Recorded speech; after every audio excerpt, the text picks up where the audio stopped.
I'm Siddhi and she's Dhwani. I'm a final year urban designer in CEPT University. And I'm a final year law student in Nirma University.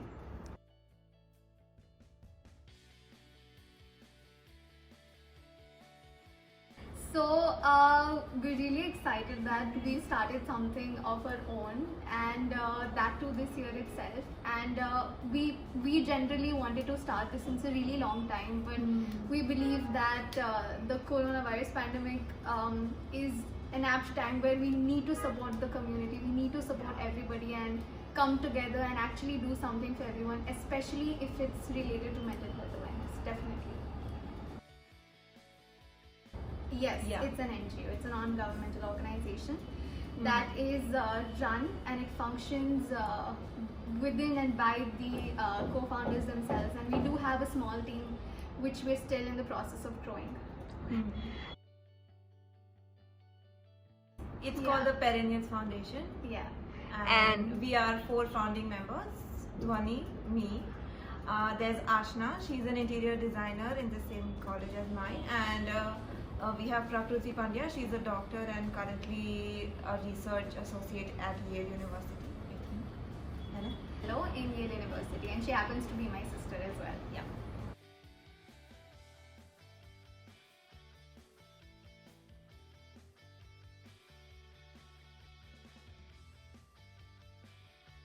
So basically, the Perennials Foundation, it came out as a simple idea, simple venture where we wanted to truly do something about mental health awareness, because some of us have personally gone through those spheres where we didn't have mental health awareness. It was a really stigmatized idea, and we really wanted to do something about this, and we really wanted to reach out to people and tell people that, hey, it's fine to not feel okay when you really don't feel okay.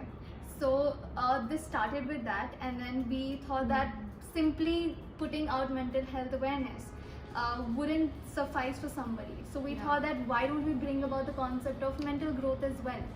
So we bring about we combine arts and humanities together, and we try to combine that with mental health awareness so that people can also express their ideas, express themselves, and also learn something from what we showcase through arts and humanities, and truly live a life rather than just a one-side process of where we just disseminate information. And very simply put, like, people just not be aware about mental health awareness, but actually get to know what they're feeling and deal with it, and very simply, like, just be, not overthink about everything and anything that is coming their way. So that's what it is a very simple phenomena, but people need to start understanding it. Yeah.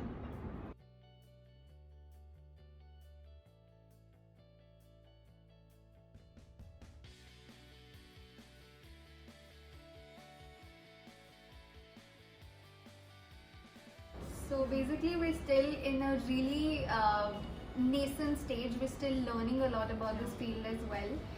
We do have a fair idea about mental health awareness. We do have a doctor on board who's there to constantly help us and guide us.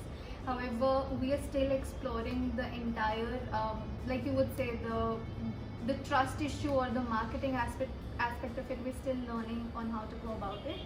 And I believe that will happen through experience, but our only focus right now is to just put in our best and show to the people what exactly they need and how exactly we would love to provide it to them, and how we can also learn from them in the process.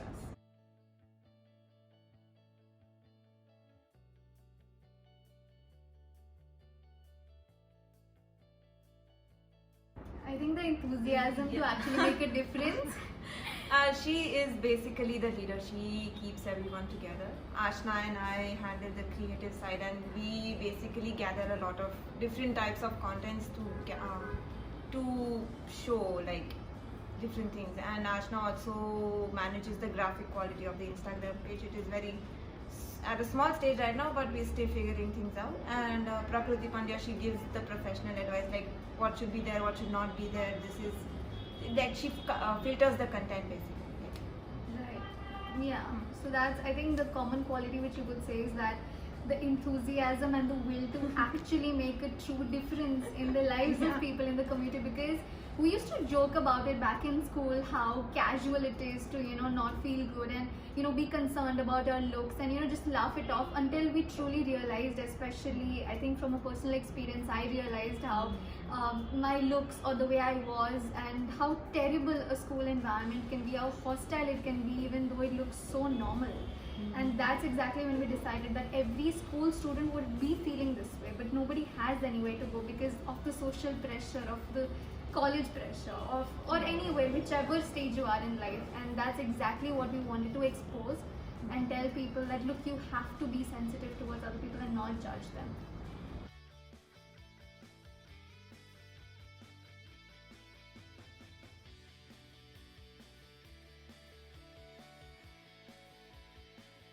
We do have our website, which I'm sure you can visit on our Instagram page as well. And basically that website is a portal through which you can submit your concerns, and we can give you subjective life advices on it as well. And if you want any catered advice, any something which you can always ping us either on our social media accounts, or you can contact us through our website. So that's one way. We are trying to create through a phone system, a communication line through phoning. However, I think we're not too ready for that as of now, because we're still in a nascent process. So that will hopefully happen next year.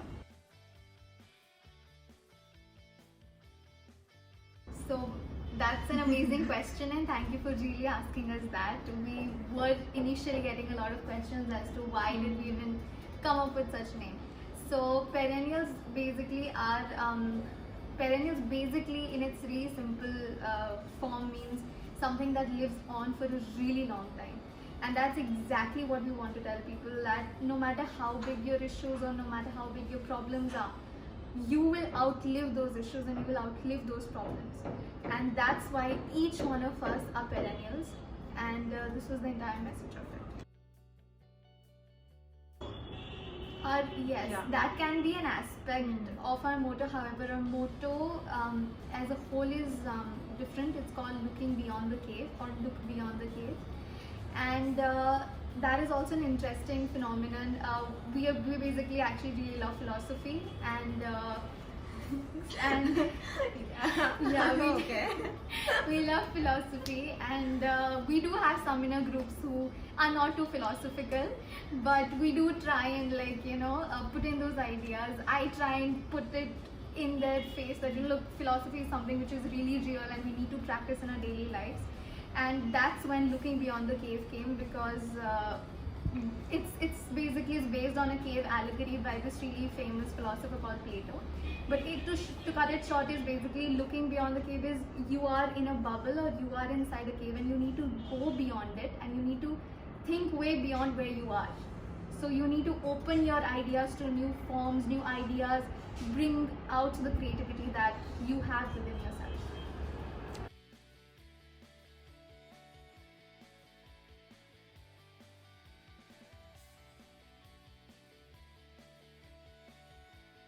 Speak up. Okay. If you need help, speak up. If you feel that things are not going well, meet a counselor.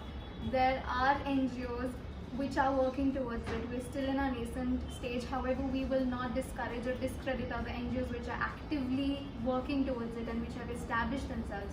So if you are undergoing depression, if you have suicidal thoughts, anything of that sort, and this should be a part of our vocabulary on a day-to-day line. It shouldn't be a taboo anymore. Go out there, seek help if you need it, and talk to people about it. And if there's no one, you can definitely reach out to some professional help, or you can reach out to us as well, and we could help you in any which way that we can. Thank you so much. Thank you. It was lovely talking to you, and thank you for having us.